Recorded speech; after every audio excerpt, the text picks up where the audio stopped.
Finally, I have the chance to put my hands on a 2015 BMW F800 GT. BMW updated the ST with cosmetic changes and internal changes, electronics changes, and they came out with GT. So, but is it better than the ST? I don't know. What I'm also looking for is, this is a commuter comparison. Here is my Ninja right next to it. I'm looking for something a little more comfortable than my Ninja. You can see it's not a comparison between the two, but that's also what I'm thinking. I want a little more comfortable than the Ninja because the Ninja is training my neck, not hurting my back or knee or elbows or wrists or anything else, but just due to the angle that I sit at, and I need to look up with my with the head up in traffic, so lane changes and the shoulder checks are challenging, more challenging on a Ninja than I expect it to be on BMW. So this one has more upright handlebars. You can see this one is angled up from the top of the fork while that one is angled down. The bike is about the same length. The BMW, I just pushed it here, very lightweight and easily maneuverable. I measured its turning radius for U-turns, and I will try those on my road test coming up, as well as this one here is the top of the line model with some touring package elements on it. The standard model does not come with a center stand, a hugely helpful maintenance item I don't have on the Ninja. I wouldn't mind. For my Ninja, I can't really fit a top case on it. On this one I can, because although the standard model doesn't come with luggage mounting, but this one does. I expect good visibility from the mirrors, because on the Ninja, if you rev the engine too much, say over 6,000 or so RPM, then you don't see anything in those mirrors. So I expect an improvement. The windshields are about the same height, but I expect a little better airflow or a little more protection, because the Ninja's airflow is flawless. But if I can get some better protection out of it, that would be nice. This bike has heated grips, standard heated grips, nothing on the Ninja of course. And this one, because it's the top of the line package, also comes with dynamic suspension setting here, that you have a button for it, and switchable traction control. No traction control modes, it's just binary, on or off. And the traction control has settings. If I press the button, it's got ESA, electronic stability assist or something like that, normal, there is sport, there is comfy. So I don't know how these changes that you can do with the suspension will show up in traffic at city speeds and normal, sane commuting speeds. There will be no circus stunts, wheelies, and other ridiculous maneuvers that you don't do during commuting. In case you do those moves during commuting, good for you. But I don't do those for commuting. Track is another question, and fun is another question. So, other than center stand, the traction control, and ESA and the luggage rack, this one also has ABS is standard, but this model also has some kind of some kind of computer that I think it's trip computer. I have to look it up, but a computer, and that has some added functionality.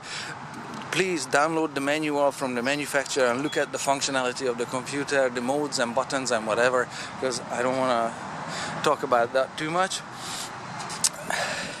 I do want to mention that BMW did not upgrade since the ST model the frame. This part is aluminum. They might have done minor geometric tweaks on the frame, and I'm gonna check it, but this is still aluminum, and this is still steel frame, subframe. Again, it's welded steel. Corrosion is an issue in commuting, in all year riding, and this is how the bike looks like from underneath the mudguard, whereas this one is plastic. the water hits this one, that's alright, but these bolts and these recesses in the frame right next to the wheel here, where sandblasting, well, it's not sandblasting, but the wheel wash is eroding or corroding the paint, and then it's exposing the metal, so it's right next to it, unprotected, running unprotected, because the layer of paint, that 1/1000th of an inch thick paint, that's not proper protection, and there are bolt heads with small tight recesses everywhere. The same way the suspension, let me see, suspension mount looks aluminum and the swing arm is aluminum.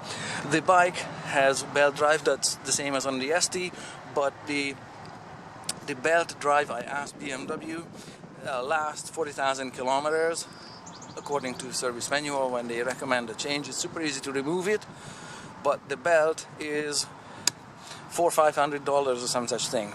Expensive. So it's not more expensive than chain, because you go through front and rear sprockets and chain on an other motorcycle like my Ninja or whatever motorcycle you have, so it's about the same cost as going through 2 sets of sprockets and chain. It equals 1 set of just a belt, because it's not really a sprocket, but this geared, this toothed gear here is staying on the bike at 40,000 kilometer belt service. So I'm looking for this bike because especially in winter riding, I have good hopes for the bike. In winter riding, chain lubrication is always a misery and a problem, and an issue, not an issue with a rubber belt that looks like this. Some kind of high-tech rubbery thing with big teeth on it. Aluminum swing arm, excellent choice. And one more advantage of the single-sided swing arm is that the alignment of the sprocket mounted on the transmission output shaft and the spindle for the half XL for the rear wheel, the sprockets, not sprocket but whatever, the sprockets are in perfect alignment all the time, so this shouldn't run off to the side at any given time, and shouldn't be skewed or whatever. They're perfectly aligned at all times. So it's good stuff that it doesn't have chain on it. It's a positive thing. I also like the center stand on the bike for checking your tires, you know, spin the tire and check for embedded foreign objects, nails, what have you, and picking it clean, so it helps with maintenance. The brakes are not readily accessible in terms of practicality. I'm trying to look through here. That's not the brakes bolt. The brake had a brake. That's the sensor for the ABS. How this brake would come off is not a mystery, but it's got one bolt there. Anyhow, so it's accessible from the other side / this side a little bit. And here's an oil filter on the bottom, very easily accessible, not covered by fairing, but is also exposed. I don't know how often you go through curbs, actual curbs in your commuting. I kinda do. That's why on my Ninja I have some scratches on the underside of the fairing, and it's held together with, there's a little bit of tie wire there, whatever. But I also have an extra fairing piece there, that's the sheet metal plate you're looking at, so that's also why the tie wire is there. But just on the practicality for oil changes, very straightforward. Here is front brake, fairly straightforward. Suspension, let's see, suspension here, nothing. The forks don't have a top, it's not adjustable. Alright, clutch is adjustable there with that turn knob, cable pull clutch. Very simple, very straightforward, very reliable. And the brake is also adjustable there with that turn knob. You can adjust it to your hand grip size. Alright, that's about enough talking. Let's get going. We'll see how this seat feels like and everything else. So let's see how this puppy rides. I like the nice instrument layout, nice and clear. There is some glare in it. Can you see the glare? Not really, because I can't move the camera any further down. Alright, but it's not confusing glare. Down there, there's nothing there, so it's outside of the instrument needles sweep. Engine chuggy as usual on a 2-cylinder touring bike. I got a nice gear indicator. I like it. There's neutral. Brake is nice. 2-finger braking. Clutch pull is harder than on my 600cc Ninja.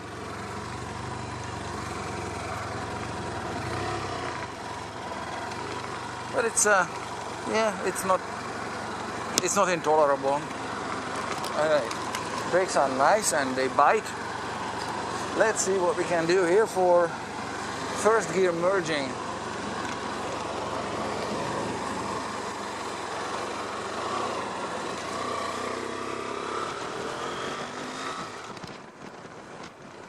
Seating is very nice. It's almost upright, but I can't put it in second gear. Okay, now it is. It just maybe the engine is cool. We'll just go with that.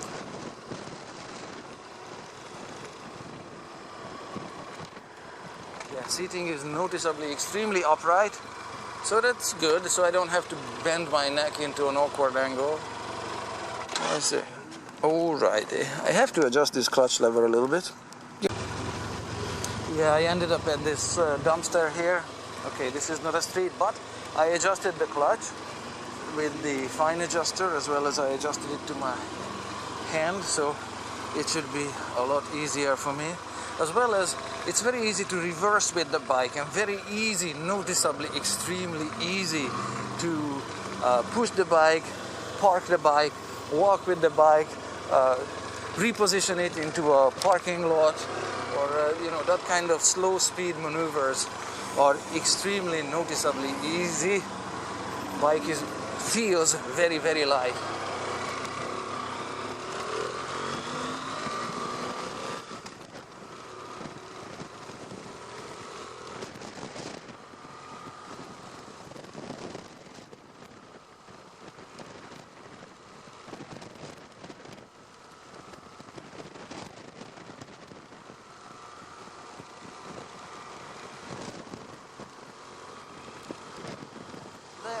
At 50 kilometers per hour, the airflow is very nice around the bubble screen.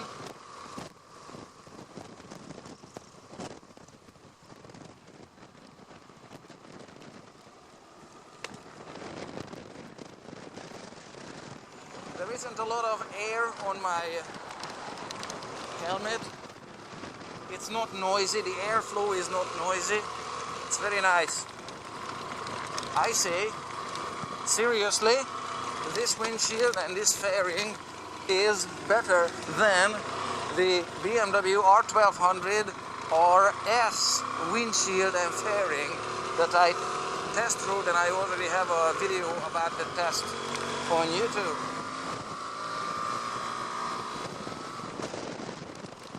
Yeah, much less wind noise and turbulence, and a lot less annoying. Very nice. Initially, for sport riding or a sportier riding position, I was looking at Honda VFR 800 and also BMW S1000R with a little more forward lean and more weight on the wrist and arms, because I don't like sitting on my bum so much. And but I gotta tell you, the perch on this bike is nice. Okay, 10 minutes into it, and yeah, how about a left turn here? Yeah, just a random left turn.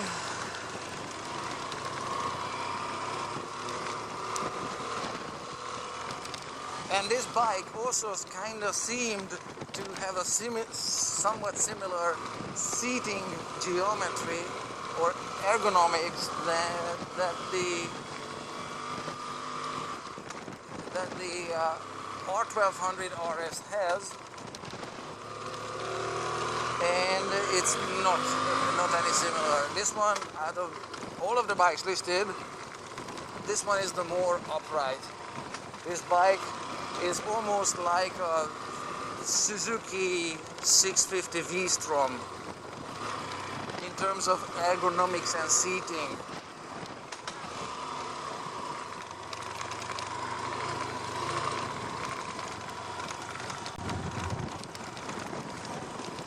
I don't know if you can see it. I'm in first gear now. I put it in second gear. If I want to put it in neutral, okay, yeah, it's kind of okay. It took it in now, but it's from neutral. It's hard to move it into second gear. At these speeds, I'm doing 20, 40 kilometers an hour, very slow speeds. The gear box the gear engagement is, it's not grinding the gears, but it's got some resistance to taking new gears or shifting to new gears. Yeah, but also the engine RPM is low, so gear shifting is a little bit of an effort. And the clutch pull is definitely tiring my left hand. I set it for 2-finger shifting. Yeah, okay. Third gear is too much. Second gear is good. You know, it's chugging along all right. The exhaust note is okay. It's nothing exciting.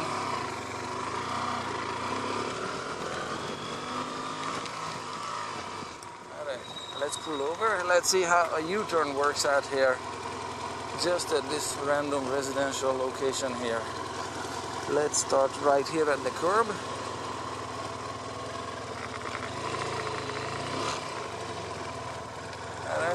It's doable, and the bike is balancing finely. Very lightweight bike. Super easy to steer it. Yeah, my left hand is tired pulling the clutch because every time I come to a stop line and actually stop, it doesn't shift to neutral. I can't relax my hand. It's okay, now it's in neutral. Now I can relax. So yeah, it doesn't shift to neutral very easily.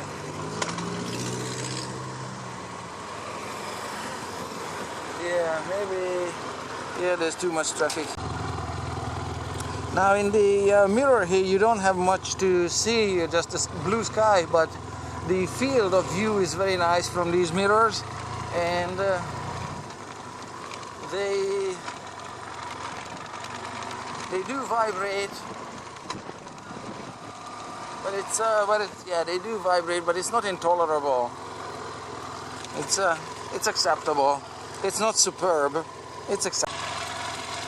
I went from 2-finger shifting to 4-finger shifting because the clutch is just too...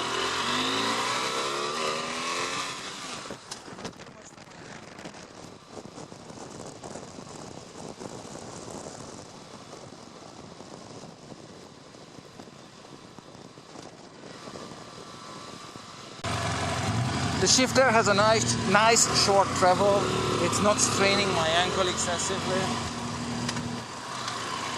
Yeah, but this clutch pull is, yeah. Oh well, I guess maybe a different shape clutch lever or some kind of different leverage that makes it easier.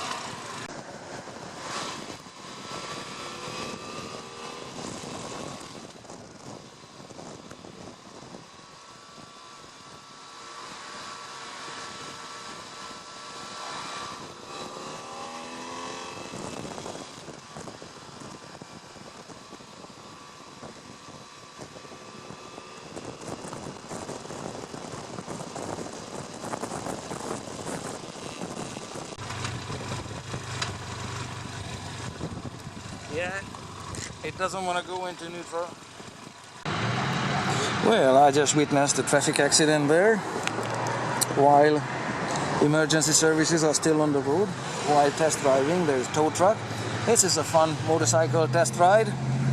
Alright, let's get going.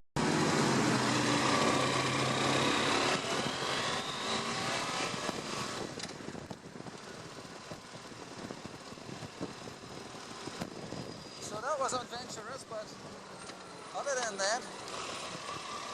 the bike starts vibrating around 5,000 RPM, and then the seat gets vibrating really badly. But it doesn't last for long. 6,500 RPM and over, the bike still vibrates, but it's neither annoying nor numbing my finger or elbow or whatever, any other body parts. So besides vibration, the windshield, I wanted to say, the windshield is very nicely done. The wind is strong over...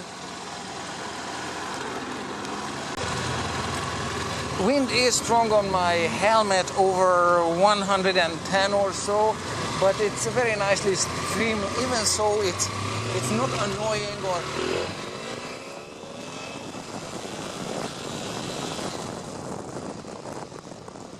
It's not annoying or not buffeting. It's a reduced airflow that hits my helmet over 110. It's nice. The aerodynamics is nicely worked out on the bike. So that's basically all my observations. Oh yes, two more good points other than fantastically streamlined bike. The seat is superbly comfortable, okay? Big plus. And the steering is also very light and easy, like I said. Alright, that's about it for this bike. So last few notes here, maintenance wise, every 5,000 kilometers they want an oil change on it. Every 10,000 kilometers they want brakes, everything checked, inspect valves, whatever. Every 20,000 K they want to adjust the valves, so it's 20,000 kilometers. That's corporate BMW's tactics as well. Other than that, bike comes with a 3-year warranty, and in terms of city traffic, at very low speeds, like under 30, so the very low speeds, it's difficult to get the clutch engaged, the gear, the engine, whatever, everything, so it's kind of chuggy. It's not too alive at those speeds, and difficult to find the friction point on the clutch. Other than that, outside of that, it's working fantastically well with its fairing and everything, up to normal, sane, legal highway speeds, 110 kilometers an hour. Anything beyond that, it starts vibrating and maybe not falling apart, but the body and the frame of the bike, everything is being stressed heavily. So, a fantastic ride, capable and extremely potent commuter.